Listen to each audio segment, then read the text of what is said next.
அடிக்கடி சளி தொந்தரவு, சைனஸ் பிரச்சனை, தலைவலி இருக்குது, தலை பாரம் எப்போ பாரு இருந்துக்கிட்டே இருக்குது, மூக்கு அடைப்பு, மூச்சு திணறல் மாதிரியான தொந்தரவுகள், நாள்பட்டு இருமல் இருந்துக்கிட்டே இருக்குது. முக்கியமாக இந்த குழந்தைங்க நைட் நேரத்தில் இரும்பிக்கிட்டே இருப்பாங்க. ஸோ இந்த மாதிரியான எல்லா விதமான சுவாசம் ரீதியான பிரச்சனைகளுக்கு நல்ல பெஸ்ட் மெடிசன் சிம்பிளாக பார்த்தோம்னா தாலிசாதி சூர்ணம் தான்.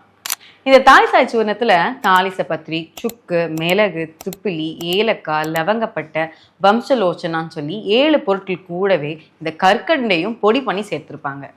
தாலிசாதி சூர்ணத்தை யார் எப்படி சாப்பிடணும் அப்படின்னு பார்த்தோன்னா, 1 வயசுக்கு கீழே இருக்கக்கூடிய குழந்தைகளுக்கு தாய்ப்பாலோட 1 சிட்டிகை கலந்து கொடுத்தா போதும். இப்போது 1லேருந்து 5 வயது இருக்காங்கன்னா 1 கிராம் கொடுங்க. இப்போ 5லேருந்து ஒரு 10 வயது வராங்க அப்படின்னும் போது 2 கிராமாக கொடுத்துட்டு வாங்க. இப்போ 10 வயதுக்கு மேலே 15 வயசுக்கிட்ட வந்துருச்சு அப்படின்னா 3 கிராம் வரைக்கும் தாராளமாக கொடுக்கலாம். இப்போ பெரியவங்களாக இருக்காங்க, சளியினுடைய தொந்தரவு நிறையவே இருக்குன்றவங்க 3லேருந்து 5 கிராமை ஒரு நாளைக்கு 2 முறை வரைக்கும் கொடுத்துட்டு வரலாம். இதை எப்படி சாப்பிடணும் அப்படின்னு பார்த்தோம்னா, சளி ரொம்ப அதிகமாக இருக்குது, இருமல் இருந்துக்கிட்டே இருக்குன்னும் போது நல்ல மலை தேனோட கலந்து கொடுங்க. இல்லைப்பா வறட்டு இருமலா, உஷ்ணம் அதிகமாக இருக்குது அப்படின்றவங்க பசு நெய்யில் கலந்து கொடுத்துட்டு வாங்க.